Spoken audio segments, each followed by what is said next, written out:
Hello दोस्तों, मेरा नाम है अमन और आप सभी का स्वागत है अमन ट्यूटोरियल यूट्यूब चैनल पे। आज हम पढ़ेंगे एसिड बेस और बफर के बारे में, जो कि फार्मास्यूटिकल केमिस्ट्री फर्स्ट ईयर में डी फार्मेसी में भी टॉपिक है। साथ ही साथ ये बी फार्मेसी फार्मास्यूटिकल केमिस्ट्री में आपको पढ़ने को मिलेगा। चलिए पढ़ते हैं एसिड्स बेस के बारे में। एसिड बेस जो है ये कंसेप्ट है फार्मास्यूटिकल केमिस्ट्री सब्जेक्ट में।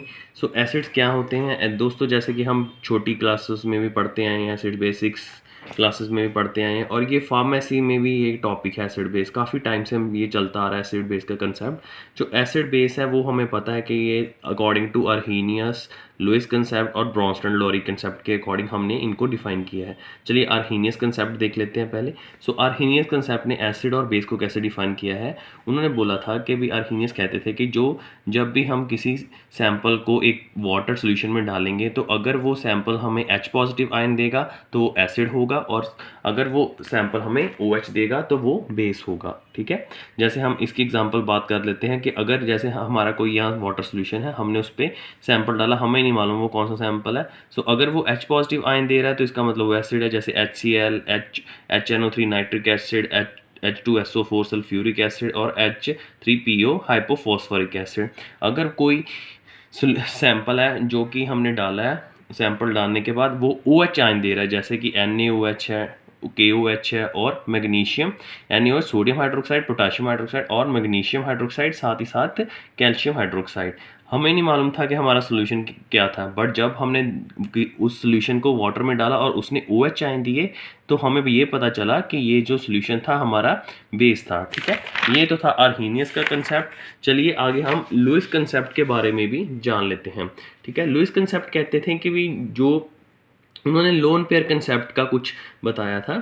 ठीक है, लुईस कहते थे कि जैसे ये कोई जो जैसे हम एक एग्जांपल बता देते हैं, ये एक NH3 मॉलिक्यूल जिसे हम अमोनिया बोलते हैं, NH4 होगा तो अमोनियम होगा, NH2 होगा तो अमाइन होगा। ये एक अमोनिया मॉलिक्यूल है, इसके ऊपर लोन पेयर लगे हैं। लोन पेयर दोस्तों क्या होते हैं? लोन पेयर होते हैं नॉन बॉन्डेड। ये नॉन बॉन्ड है, किसके साथ इसका बॉन्ड ही बनाया, और इसको हम फ्री इलेक्ट्रॉन पेयर बोलेंगे। फ्री इलेक्ट्रॉन है ना, ऐसे ही हैं, अभी तक इसने बॉन्ड ही बनाया, इसे हम non bonded free electron pair बोल रहे हैं। कोई भी सब्सटेंस जो लोन पेयर अपने डोनेट कर रहा है, उसे हम बेस बोलेंगे, और जो एक्सेप्ट कर रहा है उसे हम एसिड बोलेंगे। जैसे यहाँ मैंने ये एग्जांपल के तौर पे बताया है, जैसे ये अमोनिया है, इसका NH3 है, इसके पास लोन पेयर है। ये जो मैंने बताया था कि जो लोन पेयर अपने डोनेट करेगा वो क्या होगा, वो बेस होगा, और जो एक्सेप्ट कर रहा है, जैसे BF3 ब्रोमीन ट्राइफ्लोराइड इसको बोल सकते हैं, ये एक्सेप्ट करेगा तो ये एसिड होगा। ये इनका एक बॉन्ड बन जाएगा। ये आप देख सकते हैं, ये कंपाउंड है अमोनिया, इन्होंने अपने लोन पेयर जो BF3 को दिए, तो इनके साथ क्या हुआ, ये एक बॉन्ड बन गया। हम इसे बेस कह सकते हैं और इसे एसिड कह सकते हैं। जो अपने लोन पेयर डोनेट करते हैं वो बेस होंगे, और जो एक्सेप्ट कर रहा है कंपाउंड उसे हम एसिड बोलेंगे। ठीक है, ये तो था लुईस का कंसेप्ट। आगे हम ब्रॉन्स्टन लॉरी के बारे में जान लेते हैं कि ब्रॉन्स्टन लॉरी का कंसेप्ट क्या था। ब्रॉन्स्टन लॉरी ने एसिड्स के बारे में बताया था कि कोई भी सब्सटेंस है जो गिव ऑफ देयर प्रोटोन, के कोई अगर सब्सटेंस है, लेट अस सपोज ये सब्सटेंस है HCl है और ये वाटर है। अब ये HCl ने अपना जो ये हमें H जो है, जिसे हम प्रोटोन भी कह सकते हैं, ये अपना प्रोटोन किसको दे रहा है, ये अपना H पॉजिटिव आयन ये वाटर को दे रहा है, और हाइड्रोनियम आयन फॉर्म हो रहे हैं। जो अपना प्रोटोन किसी सब्सटेंस को दूसरे सब्सटेंस को दे रहा है, तो उसे हम हम प्रोटोन डोनर जो होंगे वो एसिड्स होंगे, जो एक्सेप्ट कर रहे हैं वो बेस होंगे। जैसे हम इसकी एग्जांपल भी लगा लें, तो ये क्या है, ये नाइट्रिक एसिड है। ये नाइट्रिक एसिड में क्या चल रहा है मैं आपको बता देता हूँ कि ये जो इसमें इसके पास भी एक प्रोटोन है।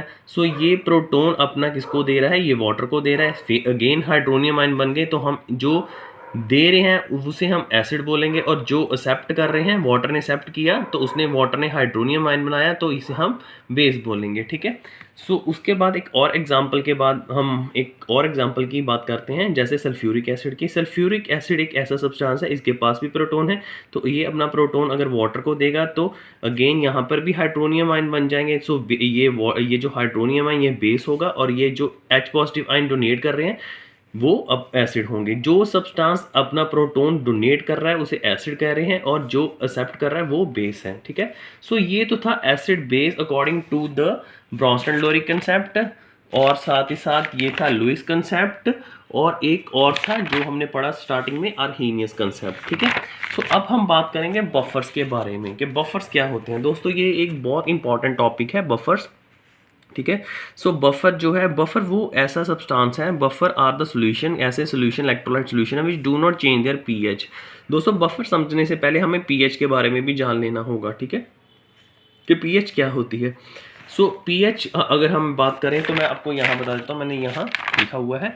So pH is equal to the negative log of hydronium ion concentration, या हम इसको पावर ऑफ एच भी बोल सकते हैं।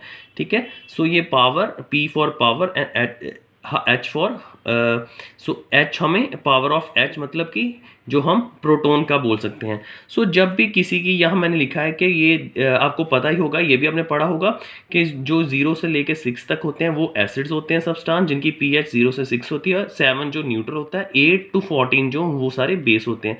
सो जिन सब्सटेंस की जो पीएच वैल्यू है वो क्या कहते हैं, लो है, जैसे पीएच वैल्यू इनकी यहाँ एसिड की देख सकते हो कि इनकी पीएच वैल्यू लो है, तो ये क्या, इनमें concentration of H positive ion ज़्यादा होते हैं। क्यों? क्योंकि हमने पढ़ा था अकॉर्डिंग टू अर्हीनियस कंसेप्ट स्टार्टिंग में कि जो एच पॉजिटिव आयन देते हैं, सो इस ये जो 0 से 6 तक है, यहाँ कंसंट्रेशन जो है हाइड्रोजन प्रोटॉन की ज़्यादा होगी, इसलिए हम बोल सकते हैं कि ये लो पीएच वैल्यू वाले हैं। ठीक है, सो आगे बात करें, सो जिनकी हाई पीएच वैल्यू है, ये देखिए हाई पीएच, सो इसमें क्या है, आगे तो सारे बेस आ जाते हैं, और बेस वही सब्सटेंस होते हैं अकॉर्डिंग टू अर्हीनियस जो OH देते हैं।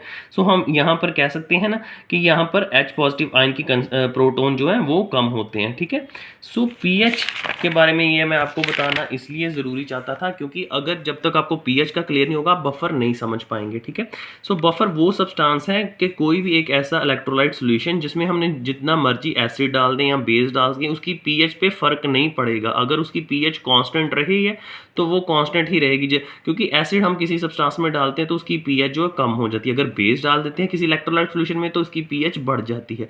सो एसिड या बेस डालने से जिसकी पीएच पे कोई चेंज नहीं पड़ने वाला उसे हम बफर्स कहते हैं। ठीक है, सो उसके बाद हम बफर के बारे में देख लेते हैं कि buffers are the solution which resist in the pH, वही बात है कि जो पीएच को चेंज नहीं होने देते कोई भी इलेक्ट्रोलाइट सोल्यूशन में। ठीक है, सो अगर हम बात करें कि बफर को हमने दो तरह में, दो क्लासिफिकेशन, दो भागों में इसको डिवाइड किया है, according to their chemical nature और अकॉर्डिंग टू देयर यूज।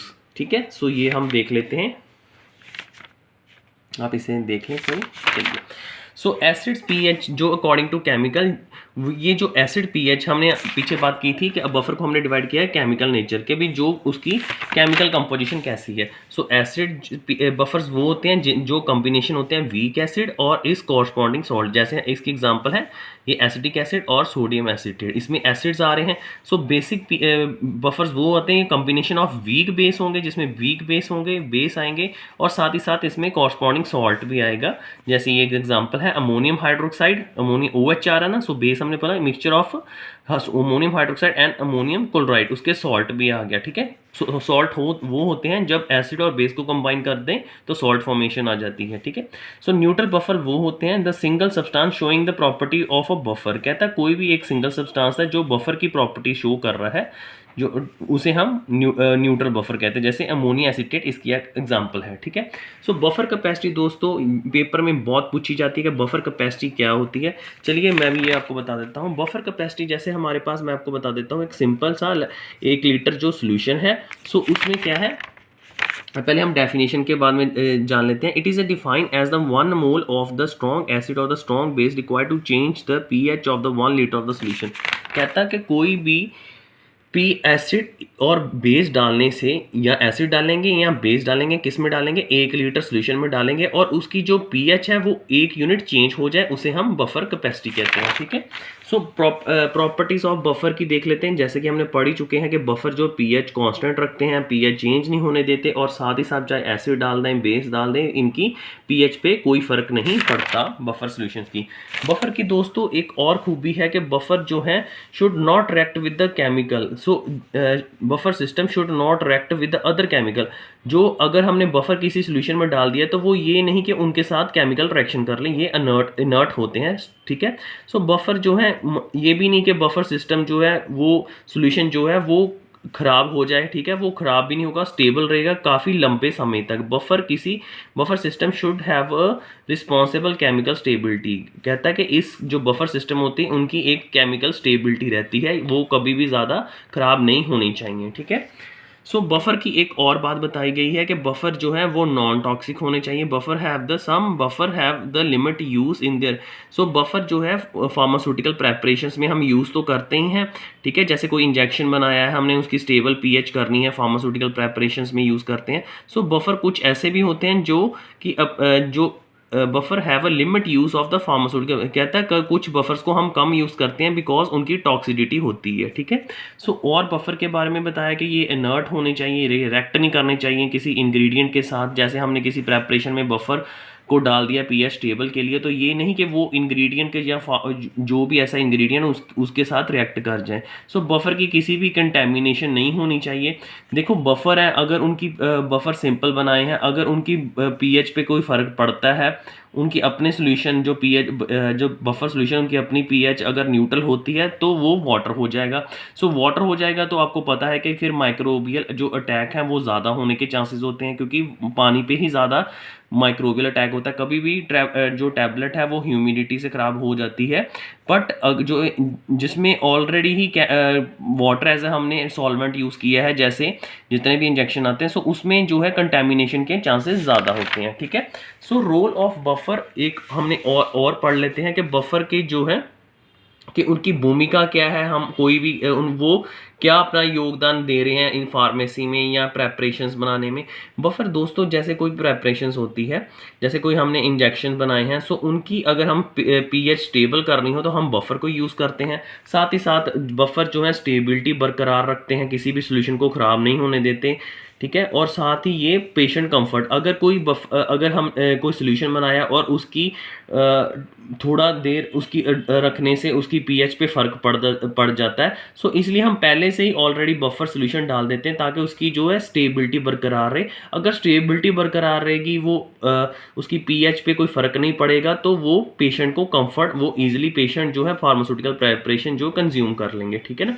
अगर पीएच ही चेंज हो गई किसी सोल्यूशन की, जैसे वो एसिड हमने बनाया था, जो सोल्यूशन था वो बेसिक था, बट उसकी पीएच चेंज हो गई, मतलब पड़े पड़े यहाँ, ठीक है, तो उसके साथ क्या है कि हम पहले से ही पीएच जो बफर डाल देंगे ताकि वो जो अगर बेस है तो बेस ही रहे, वो उसकी पीएच पे कोई फ़र्क ना पड़े। और अगर बेस रहेगा तो पेशेंट को ईजिली वो उनको ईजिली कंज्यूम कर लेंगे। सो बफर जो है आगे हमने दो हिस्सों में डिवाइड किए हैं कि बफर जो है फॉस्फेट बफर भी होते हैं, कि बोरेट बफर्स भी होते हैं। फॉस्फेट बफर जो हैं वो कॉम्बिनेशन होता है monohydrate and the hydrogen phosphate, और जो बोरेट होते हैं जैसे बोरिक एसिड डला होता है, सो बोरिक एसिड क्रीम में होता है, सो ये एक कंसिस्ट करते हैं टेट्राबोरेट आयन को और बोरिक एसिड को। ये नॉन टॉक्सिक हैं, इसीलिए हम इसको इंटरनली प्रेपरेशंस में भी यूज़ करते हैं। और साथ ही साथ बोरेट बफर्स जो हैं ये एक्सटर्नली हैं, ये जो हैं टॉक्सिक होते हैं। सो ये जो है हम इंटरनली कंज्यूम नहीं कर सकते, ठीक है, और ना ही एक्सटर्नली यूज़ कर सकते हैं because they are the toxic है। And generally it is the external, हाँ एक्सटर्नल प्रिपरेशंस में हम इसको यूज़ कर सकते हैं बिकॉज ऑफ द बोरिक, ठीक है। सो ये हम इसको यूज़ कर सकते हैं external preparations, and they are have a toxicity. ये भी नहीं हम कह सकते कि इसमें इतनी टॉक्सिसिटी है कि एक्सटर्नल हमारी स्किन को, बट टॉक्सिसिटी होती है इस पे बोरेट पे as compare to phosphate buffers, ठीक है। और यहाँ दोस्तों एक पीए की वैल्यू के बारे में भी बात की हुई है कि पीए वैल्यू जो है 7.2 है किसकी, फॉस्फेट बफर की, ठीक है। सो फॉस्फेट बफर की जो पीके वैल्यू है वो है 7.2 और इसकी पीके वैल्यू है 9.2। सो दोस्तों ये पीके वैल्यू क्या होती है, चलिए आइए जान लेते हैं। पीके वैल्यू की ये जैसे हमने पीएच की डेफिनेशन के बारे में देखा, सो पीके का मतलब होता है it is the negative base 10 logarithm of acid. So ये negative base 10 of logarithm of acid जो है डिसोसिएशन कांस्टेंट है, ये हमने के ए डिसोसिएशन, ये इसकी एक प्रॉपर डेफिनेशन है जिसे हम ऐसे बोलेंगे negative base 10 logarithm of acid के ए, ठीक है। सो ये इसकी डेफिनेशन हमें एज इट इज़ ही याद करनी पड़ेगी। और इसमें के ए जो आ रहा है इसका क्या मतलब है, ये हमने डिसोसिएशन कांस्टेंट है, ये quantitative measure of a strength of, ये हमें ये बताता है कि कोई भी हमारी जो स्ट्रेंथ है किसी भी एसिड की इन सॉल्यूशन में क्या है। ठीक है। सो पीके जो है आपको एज इट इज़ ही डेफिनेशन याद करनी पड़ेगी। It is the negative base 10 of logarithm of acid. ठीक है। सो ये इसकी डेफिनेशन है, it is the negative base 10 logarithm of acid dissociation constant. So अगर पीके की वैल्यू के बारे में हम इतना क्यों पढ़ रहे हैं, क्योंकि अगर किसी पीके की वैल्यू जो है टेल अस अबाउट द, सो हमें ये बताती है कि हमारे सॉल्यूशन में कितने आयन है और कितने आयनाइज्ड फॉर्म है। ठीक है ना। सो पीके वैल्यू जो है ऑफ द ड्रग इज, कहता अगर पीके वैल्यू पीएच सेम है तो उसमें 50% जो आयनाइज्ड ड्रग होगी और 50% अनआयनाइज्ड ड्रग होगी। सो ये हमें एक्सक्रीशन रेट के बारे में भी बताते हैं। ठीक है। सो यहाँ कुछ बताया हुआ है इसके बारे में, जो पीके वैल्यू के बारे में। सो जैसे अल्केन है, ठीक है, ये हाइड्रोकार्बन्स हैं। ठीक है। अल्केन्स जो है हाइड्रो एंड कार्बन, उसके बाद ये अमाइन है, इनकी पीके वैल्यू जितना ज़्यादा पीके वैल्यू कम होगी अगर नीचे की तरफ जाएगी, सो उतना वो स्ट्रॉन्ग एसिड होगा, अगर बढ़ेगी तो वो वीक एसिड होगा।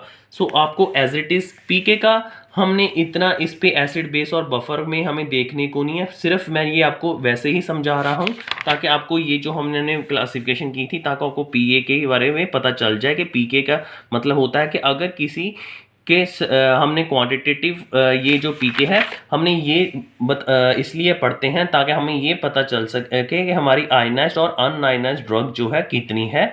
So mean the absorption of the drug in the systemic circulation, जो कि सिस्टेमिक सर्कुलेशन हमारी सिस्टेमिक सर्कुलेशन का मतलब जैसे कि ब्लड है कि हमारे ब्लड में एब्जॉर्प्शन कितनी हो रही है। सो ये पीके वैल्यू हमें बताती है। ठीक है। सो हमारा जो कंसेप्ट था वो यही था कि एसिड क्या थे अकॉर्डिंग टू अर्हीनियस, ब्रॉन्स्टैंड और लॉरी कंसेप्ट में। साथ ही साथ हमने एसिड्स पढ़े हैं। सो एसिड्स की क्लासिफिकेशन के बारे में पढ़ा, बफर्स के बारे में पढ़ा, बफर की कैपेसिटी के बारे में पढ़ा, पीएच का जो रोल है उसके बारे में पढ़ा। आपको कैसी लगी है वीडियो आप बताएं, शेयर करें और कमेंट करके बताएं। Thank you very much.